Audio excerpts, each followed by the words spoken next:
and welcome to Early Years TV with me, Kathy Brodie. Today is all about maths in the early years and in particular the brilliant Numberland approach. And I'm just delighted to be joined today by Barbara Schindelhauer. Barbara is founder of Numberland and an early years enthusiast.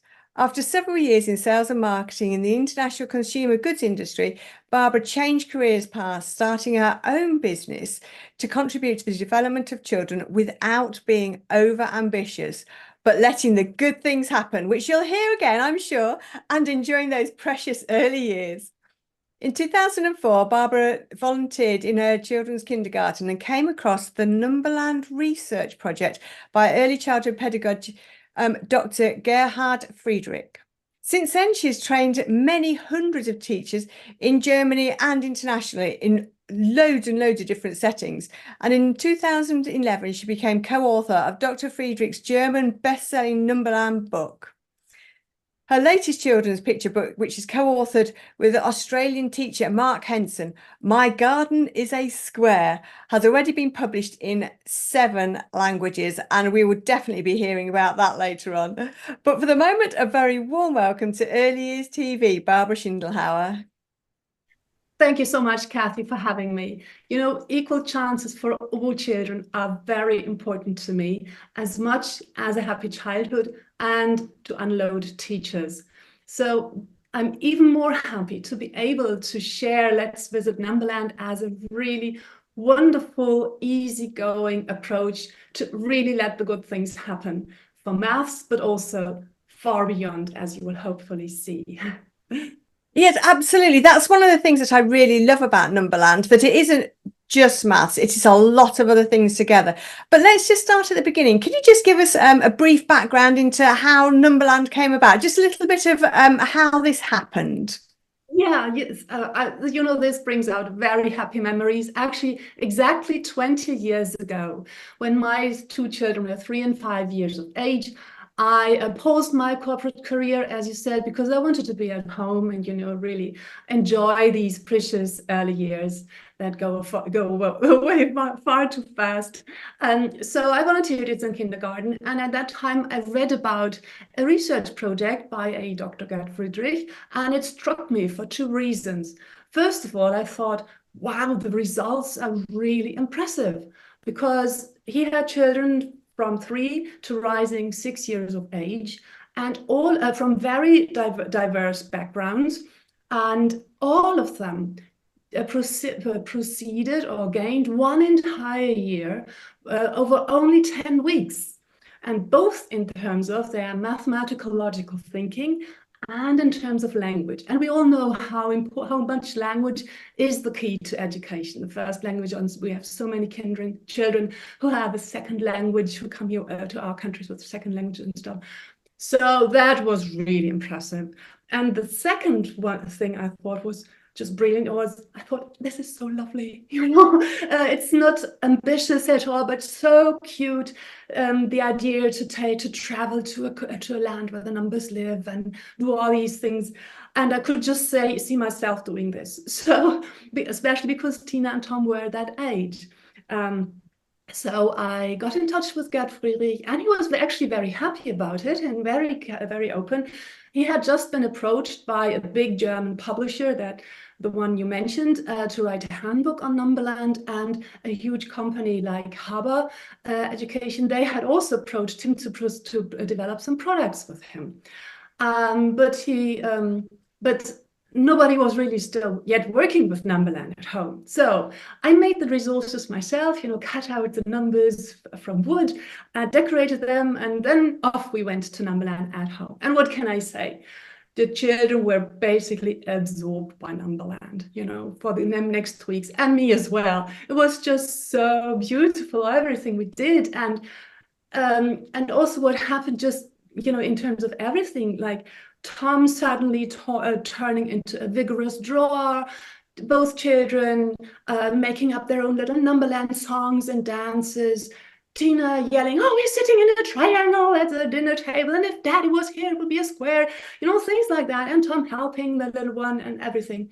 So I thought, whoa, this is something. So told the kindergarten about it, and they invited me to take two groups of children to Numberland, and again the magic happened. And when I saw how all these children developed in this short period of time just by playing this really simple idea, I thought that was the point when I said to myself, you know what, and to Gerd Friedrich, you know what, I would love to contribute to making this concept available to as many teachers as possible, so that basically, hopefully, all children, no matter their background, can benefit from this. So he was happy about it, and this is when we teamed up.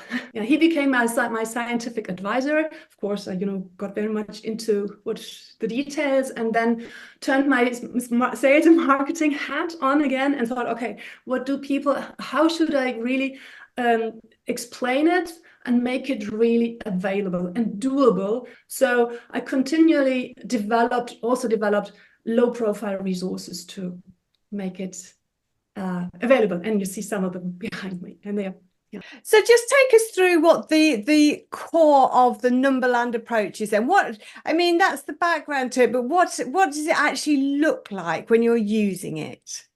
Yeah, so the core idea is that we turn abstract and formal maths, this language that it is a language that we use to describe our world. It's formal and it's abstract.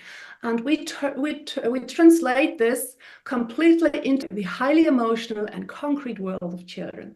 So what we do is actually, we say, just like you, the numbers also are living individuals, and they have a home where they live, a physical world where they live and that we can visit.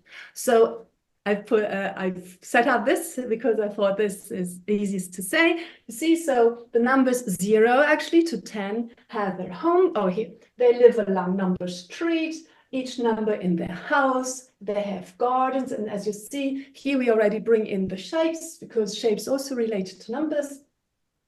And they also have little flower beds or garden frames that are also known as 5 frames or 10 frames.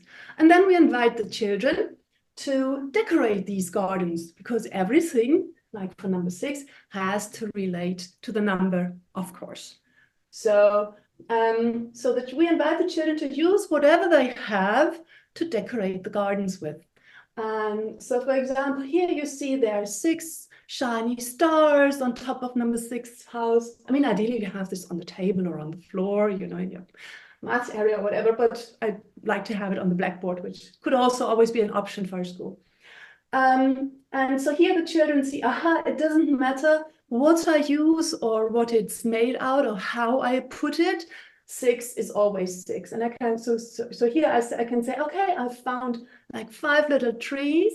How many more do I need, right? So I find this tree, and you could challenge me and say, oh, it's only 5 trees and 1 large tree. So here we are already talking about sizes, here's where the language also comes in. But I say, the criterion is not the size, it is 5 trees, isn't it? Here we can also say, these are also little flowers. And so we can basically use everything and arrange it anyways. And so this is where we talk about, so this is how children experience a number as a set of items, right? And so completely, and also the invariance, it doesn't matter what it is or how we arrange it. And they also already experience the partitioning. Then here on the houses, we have the quantity in an organized format. I think this is called the Hungarian numbers. And as you see, we have 5 and 1 floor and another window on the 2nd floor, like on the hands of the children. And here they have it organized. So this helps with the partitioning, but also with subitizing, because they can over time they can remember. And we have how it correlates with the house number. Maybe we have a little warm in our garden, which is just some beds like this. And again, we can play around. Oh, we can split them and do stuff like that. Here we have the flower bed, and this would be moving towards the 10th frame, the 5th frame, the the later, more abstract internal pictures that we need to actually be able to calculate properly. So children can plant, of course, when we garden, we need rules, right? Before we don't need rules, but when gardening, we need rules so everything grows properly. So we have like either in doubles or children plant them like this. And then they bring the flowers with the little wheelbarrow. And of course, also water them. So we have a one-to-one correspondence. See our lovely little role play. Number 6 can look for his gardening buddy to learn about or play number bonds and stuff like that. So I see lots of language involved, lots of language. And why did that bring these little thingies down here? Because I say also these things that we use every day can go into the gardens. Garden number 6. Why this little wonderful crafted butterfly? By the way, we can always craft in the context of Numberland. Well, Kathy, what do you think? Why could this butterfly land in number 6 garden? Because you've got 6 colours on there, so you've got 6 different shapes on there. Excellent. Well done, Kathy. That's right. Thank you.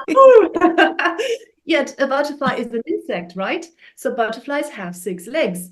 This is another reason why the butterfly can go into number 6 garden. And you see, this way we can we can connect to general knowledge and find out about butterflies. What kind of butterflies, how they live, how they everything. And children love connections. You know, we have lots of activities with tense frames and stuff like that, but the idea of bringing it all together, of creating one big context for the children, is a completely different thing. It creates a very rich creates very rich internal pictures. And imagine me, you know, as a German, not knowing too much English yet, I say, oh, I bring this cow for number 6 garden. And you say, well, why this one cow? And obviously it has 2 ears, but why number 6? And I say, die Kuh hat 6 Flecken, 3 hier und 3 hier. So I say, the cow the cow, or I just go like, because I'm too shy to speak German in Europe school. So I just point out, you can say, yes, you're right. They have 3 black patches here and another 3 black patches there. So that makes 6. See, this is how we can And also the good thing is, even if I couldn't speak a word of your language yet, I could join in Numberland activities from day 1. Because all children come with some understanding of maths. All children want to learn that language of maths, and they can participate. So it's highly integrating, as you see. And you, as a teacher, you can actually also, to some extent, or to a lot of to very much, you can you have an influence of what to bring in, what to talk about, like colors and like on top of and next to and in front of, behind everything, you know. And this is actually why quite a lot of international schools also like to use Numberland as a means to teach language. So it's a cornucopia, so to speak. So, I mean, the benefits of language, as you say, are huge, because children love to categorize. They love to spot similarities and differences as well. So if somebody's wandered into somebody else's garden, you can see that they're maybe in the wrong garden. They can move them back, or why, as you say, with the cow, why should that explain why that should be in there? Without having to speak a single word, you can see their understanding and their knowledge just by the way that they categorize things. I mean, for me, that's got huge benefits with personal, social, emotional as well, hasn't it? I mean, what other sorts of benefits have you seen with Numberland?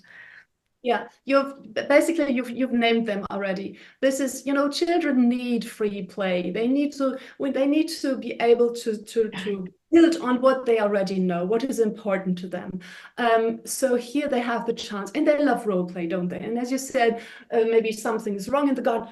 Probably, possibly, our Hodgie or our Trickster has been jumping around. You know, Trickster, And really, they could also look completely different or be invisible or have a different name, but they serve the good versus bad thinking of children, you know. So Trickster Evan again turns up and steals things from the gardens, like here, you know, here, something like this happens, but not.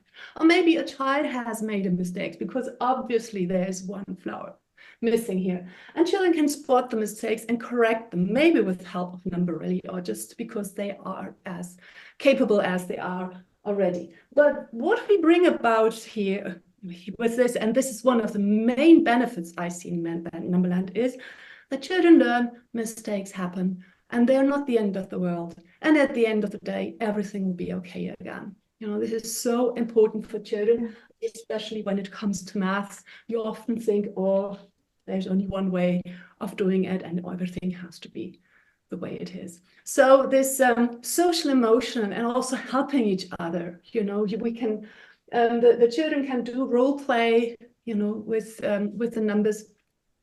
And also yeah, you can also, you know, when the numbers live along Number Street, I said, which we can also decorate like that, for example. And if you imagine this enlarge on the floor, and then where's my little buddy? I love to play around with this. I'm very much at home in Numberland, as you say. So children can stand on number 0. It's always great to include number 0 already. And then they can move or walk over Number Street forwards and backwards. And by that, there's tons of activities here, and they can experience all this with their entire body. And you can play active games on Number Street or other. You can relate any active game to Numberland, maybe use something like this, right? And the dice. And by that, there's so many cross-curricular activities that you can do, a lot of things that you need to cover with your curriculum anyway. But you can bring them in here, and by that, because it relates to what the children like and relates to the world they're living in, right, at that moment, the more they're likely to join in or to enjoy it or create a big picture. And we can also, you know, craft as like this one, so then children have a reason to do this. My children always want a reason. Why should I? Yes, they want a reason why they should engage, or maybe, you know, make a coloring activity like this. And as I said in the introduction, you know, Tom was never into, you know, doing something for his fine motor skills, but when it came to Numberland, and you can also bring in music. So this is the beautiful thing, that you can bring in so much, but you don't have to bring in too much. So I always want the teachers to be aware of the maths that of what children really need to know about the numbers. It is complex. It's quite a few aspects that children need to know and grow into. But when you are aware of that, it's all translated into this Numberland. The children will always experience all the aspects in various different ways.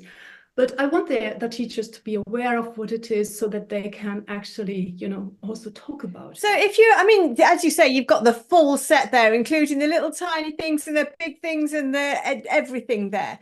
If there's a practitioner or a teacher watching today and thinks this looks amazing, because it does look amazing, where would you start? How would you advise a practitioner or a teacher to start setting up their play space with Numberland? Right. You know, I suppose each nursery reception has their domestic play area or construction area, and probably also a math, for sure, a maths area. Pimp your maths area with some Numberland items. So just seriously, just have a house there, and the number characters and the shapes, the garden shapes, and those garden frames, and also provide little bowls of counters, whatever, pebbles, whatever, all those things you use and you have around in the schools. And then maybe just put them on a shelf next to each other, and let the children, and the children can play with it, you know, can freely play with it. So that would be a very low profile start. You can also have an introductory story, because children love stories, don't they? And I'm very glad you mentioned this book in the beginning. I'm so happy to have it. So like, use this book as an introduction, so that children have an idea, You can read the entire book and introduce all the numbers and characters, or just read out. You can also, during carpet time or circle time, you can just read out the story of one number and then maybe focus on that number. So yeah, that would be a good idea to actually start. Maybe you get a letter from Numberland and saying you're being invited, and then one by one the numbers move into your school, and one by one this little Numberland town evolves, and you together look at this number of the week, something like that. And actually, I put together a masterclass for that, because to me it's important to really provide a full package that teachers have an easy access. I'm so aware of how loaded teachers are, of how much planning is involved. There's so much goodness, so much going on, and then so many diverse children. I put together that masterclass, a masterclass where I explain the entire Numberland as a concept, using my beautiful blackboard behind me, and so that teachers are completely educated about what is doable. And I know also, I'm quite proud of that, put in that I also include all these resources. So I include all these characters, see, and you can then just, or teachers can just print it out, use it as is, as a card, or maybe with these adhesive magnets on a blackboard, or you know what this is. These are wooden wedges from the hardware store. I love to browse stores, just look at what kind of good. And these things are from IKEA. So, then you have a 3D effect. It's nice and heavy. So all this, and also the flowers, everything is included in my masterclass. And also, printables such as this one, also in other types like this, a little bit more sophisticated. I also include that because children love to have a book of numbers, which is nothing but a folder where they can collect all the creative work they've done, while in the context of Numberland. Very precious, very much loved by children.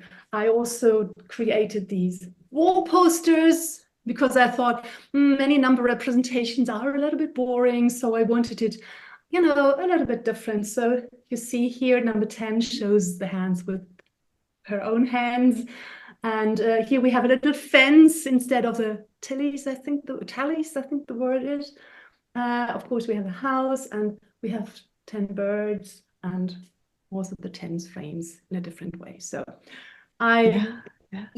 so all this is in that pack, but teachers don't have to.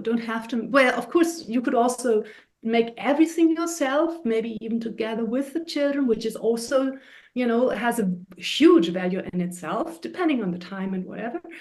And there's also, as you see from this cute little wooden number, there's also ready-made resources from Harbor, the ones that I've been talking about in the very beginning.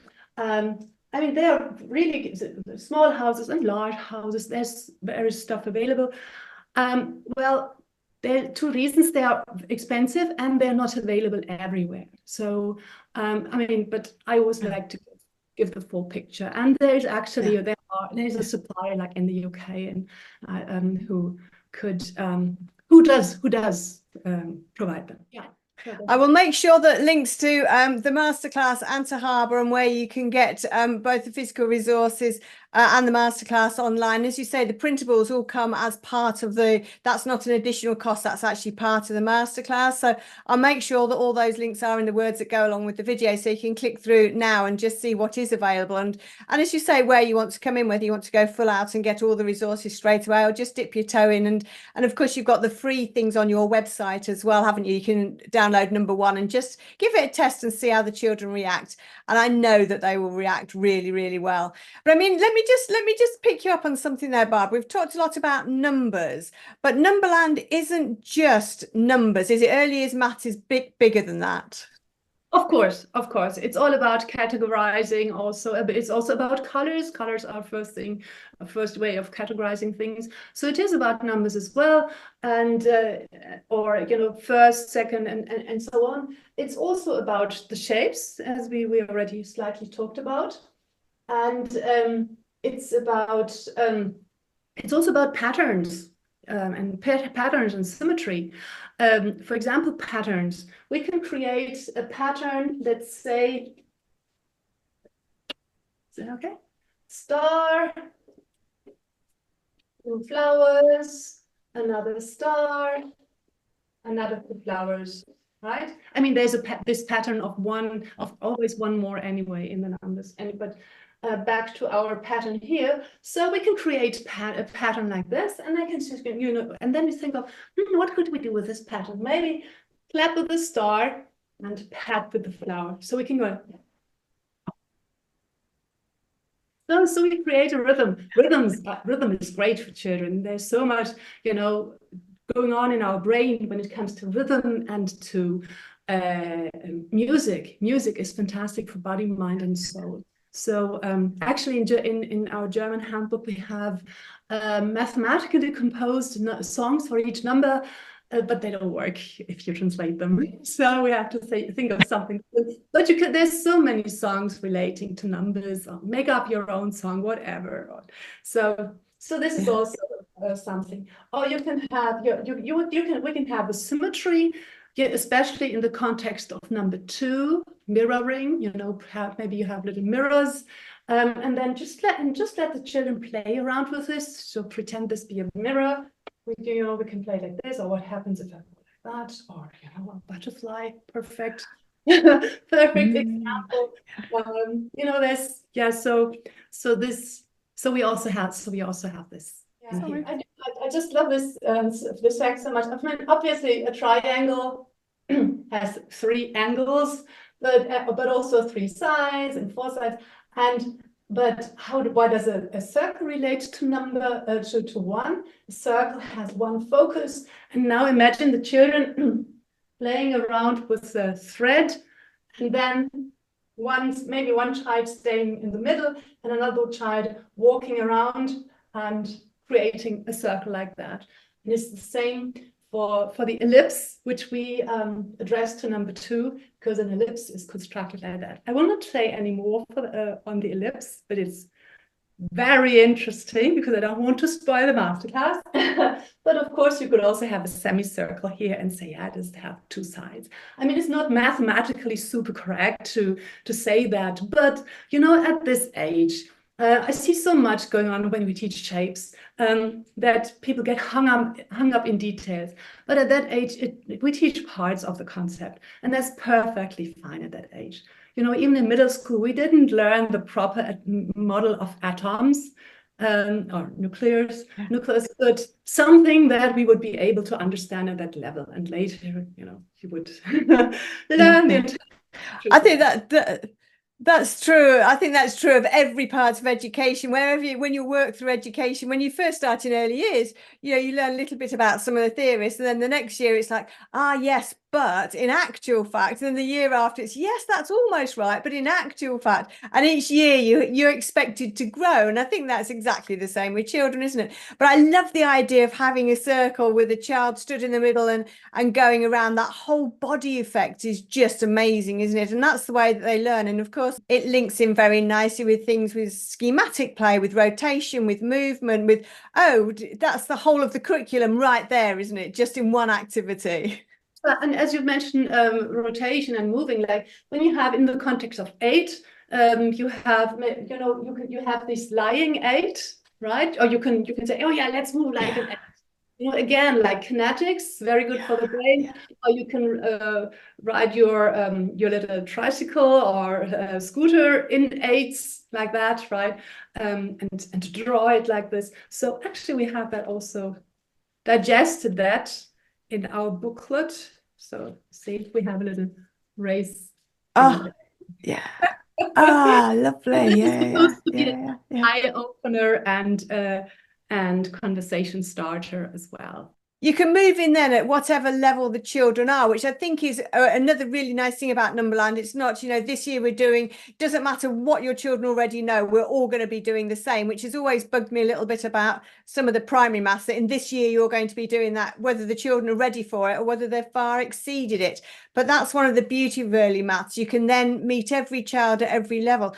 And of course, we've already spoken about English as an additional language, but there's children who are going to have a whole range of abilities, and Numberland still meets all of those, doesn't it?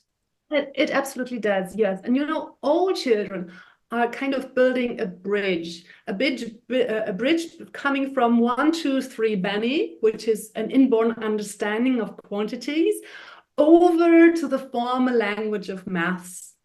Going beyond 4 and with all these, symbols and whatever we do. Although, appreciate this, we only need 10 symbols, 0 to 9, to build any number in the world. Less letters than the alphabet. And it is amazing, isn't it? But that's just a side. So the children build this bridge, and each child needs to build their solid bridge, their individual bridge. It's a spectrum. One child will, they all take different turns.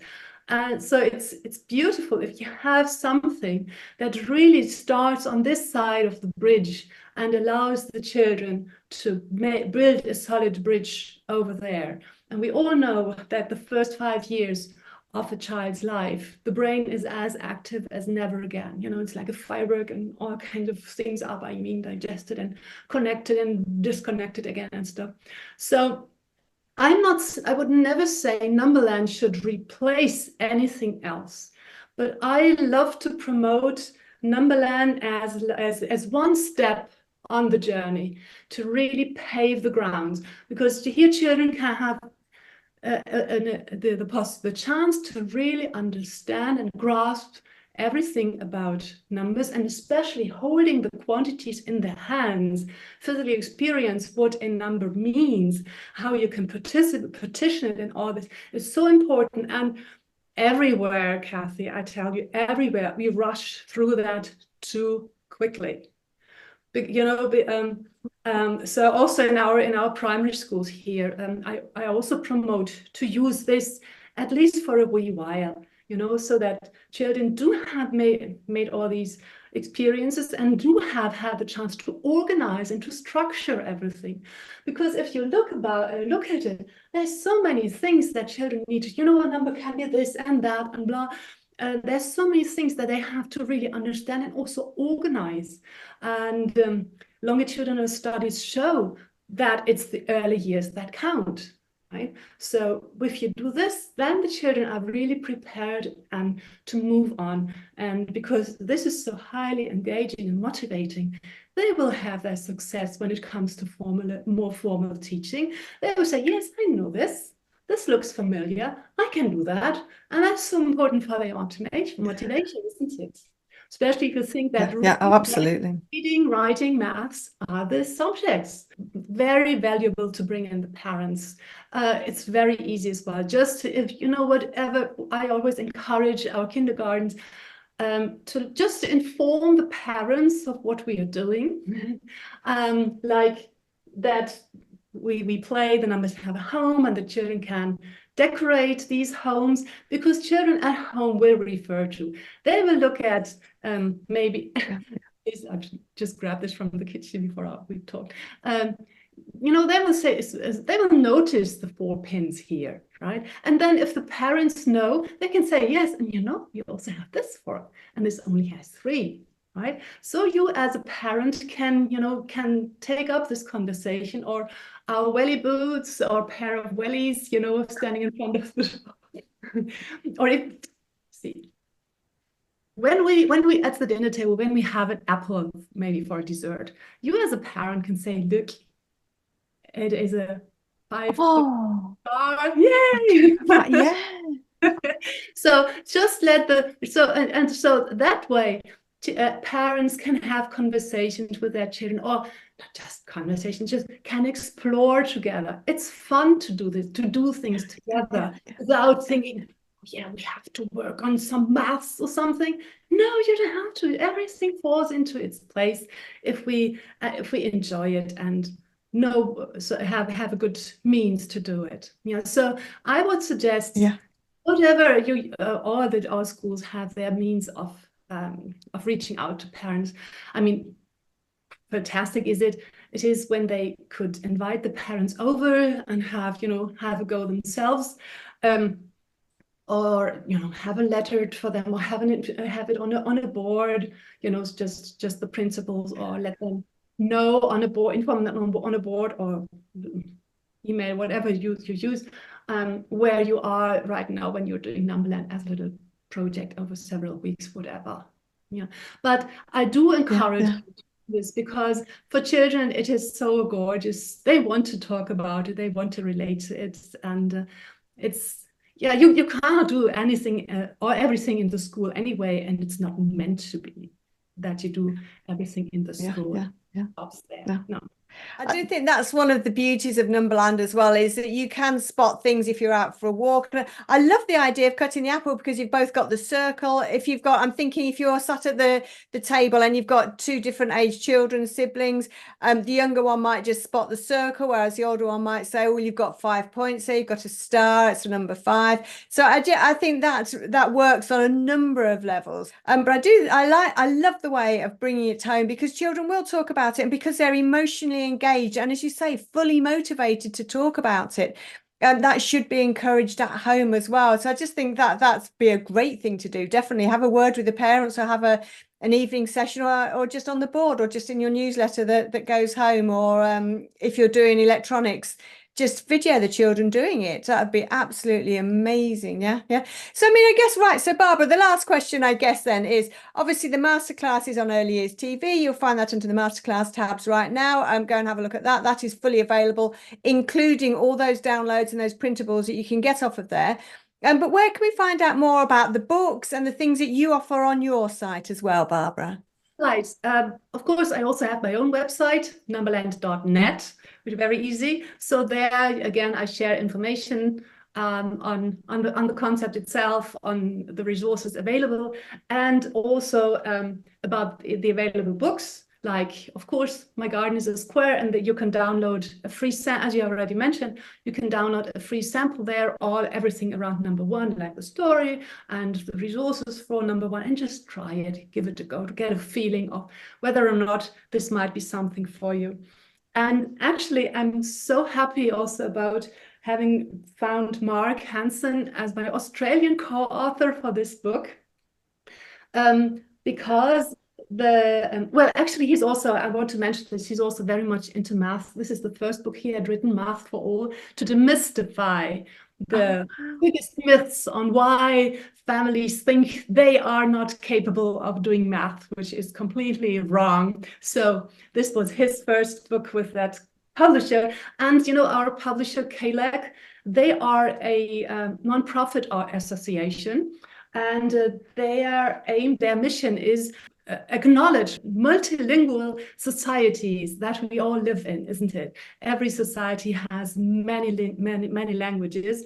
So what they do is they publish their books, their children's picture books, besides scientific work, bilingualism and multilingualism. They publish their children's picture books in many different languages. Wow. Hindi, Indonesian, Arab, from French, Indonesian, and of course also German, which I did. And I also translated their other children's picture books into German. They're also putting up like a digital platform where schools can have access to children's books in various languages. The reason why I'm saying this is that in the various schools, other languages might also be of relevance, important, right?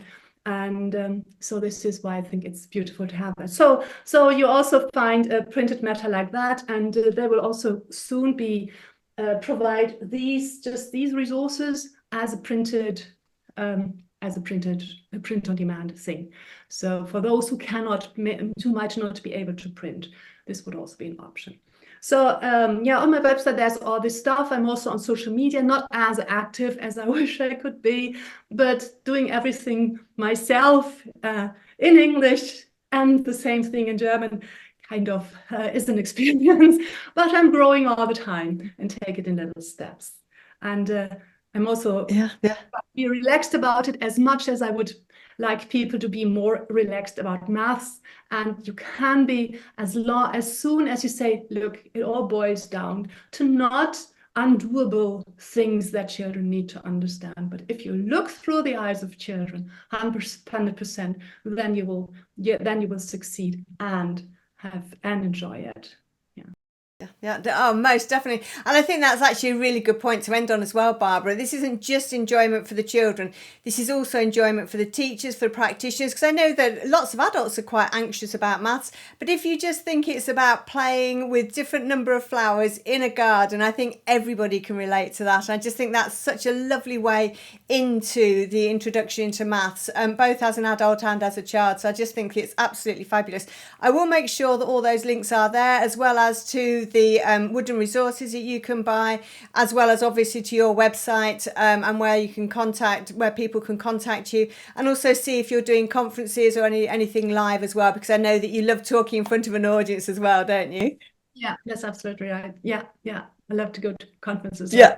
So I'll make sure those links are in the words that go along with the video. But wow, for the minute, Barbara Schindlauer, I love hearing about Numberland. It is such a great approach to maths and for children's play as well. Just great for free play. So thank you very, very much indeed for taking time out of your very busy schedule for coming and talking about that on Early Years TV today, Barbara Schindlauer.